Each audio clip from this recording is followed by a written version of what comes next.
मराठवाड्याच्या पाणी समस्येवर एक मोठा उपाय लवकरच समोर येणार आहे। कोल्हापूर आणि सांगली जिल्ह्यामधील पुराचं पाणी मराठवाड्यामध्ये वळवण्याच्या एका महत्वाकांक्षी प्रकल्पाला राज्य सरकारनं नुकतीच मंजुरी दिली आहे। यामुळे मराठवाड्यातील शेतकरी आणि उद्योगांसाठी मोठा दिलासा मिळणार आहे। हा प्रकल्प गेल्या अनेक वर्षापासून चर्चेत होता, पण आता त्याला खऱ्या अर्थानं गती मिळाली आहे। या प्रकल्पाच्या माध्यमातून सुमारे 50 टीएमसी पाणी मराठवाड्याकडे वळवलं जाणार आहे। या पाण्यामुळे मराठवाड्यातील सुमारे 3.5 लाख एकर शेती ओलितामध्ये येणार आहे। तसंच पिण्याच्या पाण्याची समस्या मोठ्या प्रमाणात दूर होणार आहे। या प्रकल्पाला मूर्त रूप देण्यासाठी तुळजापूरचे भाजपा आमदार राणा जगजितसिंह पाटील यांनी सातत्यानं पाठपुरावा केला। त्यांच्या प्रयत्नामुळेच हा प्रकल्प आता मार्गी लागलाय। हा प्रकल्प मराठवाड्याच्या विकासाला एक नवी दिशा देईल अशी आशा व्यक्त केली जाते। शेतकरी, उद्योजक आणि सर्वसामान्यांसाठी ही एक अत्यंत आनंदाची बातमी आहे।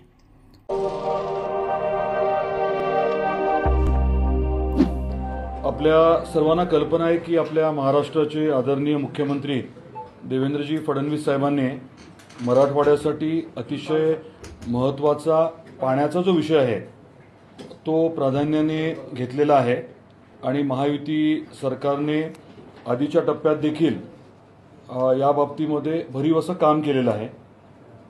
मुख्यमंत्री देवेंद्रजी फडणवीस साहेबांनी कोल्हापूर सांगलीचं पुराचं पाणी जे आहे ते पश्चिम महाराष्ट्र आणि खास करून मराठवाड्यामध्ये आणण्याच्या बाबतीतला प्रकल्प जो आहे तो जाहीर केला होता, आपल्या सर्वांना कल्पना आहे। आणि वर्ल्ड बँकेच्या माध्यमातून पूर नियंत्रणाचं जे काम चालू आहे कोल्हापूर सांगलीमध्ये त्यातलाच एक भाग म्हणून आपल्या भागात पाणी आणण्याच्या अनुषंगाने आपण ट्रॅक्टबेल नावाची एक मल्टीनॅशनल कन्सल्टन्सी फर्म आहे त्यांना काम दिलं होतं आणि फिजिबिलिटी रिपोर्ट जो आहे काय व्यवहारिता अहवाल जो आहे तो त्यांच्याकडनं आपण अपेक्षित केला होता। त्यांनी आधी आपल्याला नोव्हेंबर डिसेंबर सांगितलं होतं, मग ऑक्टोबर म्हटले होते, परंतु आपण MKVDCच्या माध्यमातून त्यांना पूर्ण माहिती उपलब्ध करून दिली आणि आपले आता SC आहेत थोरात साहेब आणि इतर सर्व त्यांचे सहकारी आणि आपल्या MKVDCचे एक्झिक्युटिव्ह डायरेक्टर आहेत, बाकी तिथले सिनियर अधिकारी त्यांनी पूर्ण या कंपनीला मदत केल्यामुळे आपल्याला हा फिजिबिलिटी रिपोर्ट जो आहे तो उपलब्ध झालेला आहे आणि आपण 50 TMC पाणी हे साधारण टेंबूपासून उजनीला आणण्याच्या बाबतीतला विचार आता करतोय। असा प्रकल्प मोठा जेव्हा आपण करत असतो तेव्हा लाभ व्यय गुणोत्तर ना बरोबर, म्हणजे BC रेशो, आता मला समजेल अशा भाषेत म्हटलं तर BC ratio, benefit cost ratio जो आहे तो बघितला जातो। दुष्काळी भागामध्ये हा BC रेशो जो आहे तो 1च्या वर पाहिजे। या प्रकल्पाची फिजिबिलिटी बघत असताना हे लक्षात आलंय की 1.42 पर्यंत या प्रकल्पाची व्यावहारिकता जाते, त्यामुळे हा फिजिबल प्रकल्प म्हणता येऊ शकतो। साधारण 3.5 लाख एकर क्षेत्र जे आहे ते ओलिताखाली येणार आहे आणि त्याच्या व्यतिरिक्त पिण्याचं पाणी, कमर्शियल आणि इंडस्ट्रीयल उद्योगासाठी वापर पाण्याचा करण्याच्या बाबतीतलं पण प्रोव्हिजन जे आहे ते करण्यात आलेलं आहे।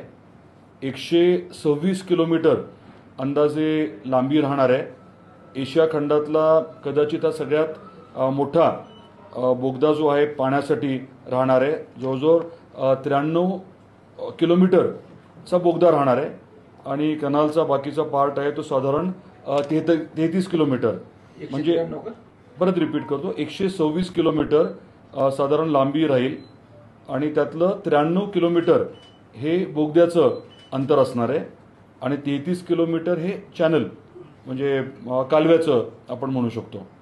मी सांगितल्याप्रमाणे टेंबू ते उजनी असं साधारण याची व्याप्ती राहणार आहे आणि जो आपण बोगदा म्हणतोय त्याचा खालचा भाग साधारण 12 मीटर रुंदीचा राहील असं एक आत्ताचा आपला अंदाज आहे। या प्रकल्पामध्ये PDN म्हणजे बंद पाईपलाईनच्या योजनेसकट आपला विचार चालला आहे। मी म्हटल्यासारखं 3.5 लाख एकर एवढं क्षेत्र ओलिताखाली येणार आहे आणि याची अंदाजे आता जी किंमत आहे ती 15,000 कोटीच्या आसपास राहणार आहे। सगळ्यात महत्त्वाचा भाग हा आहे की आदरणीय देवेंद्रजी फडणवीस साहेबांनी या प्रकल्पाच्या बाबतीमध्ये त्याचं महत्त्व जे आहे ते ओळखून त्यांनी ज्या पद्धतीने याला सहकार्य केलं त्यामुळे आपल्याला एवढ्या ताकदीने पुढे जाता येत आहे.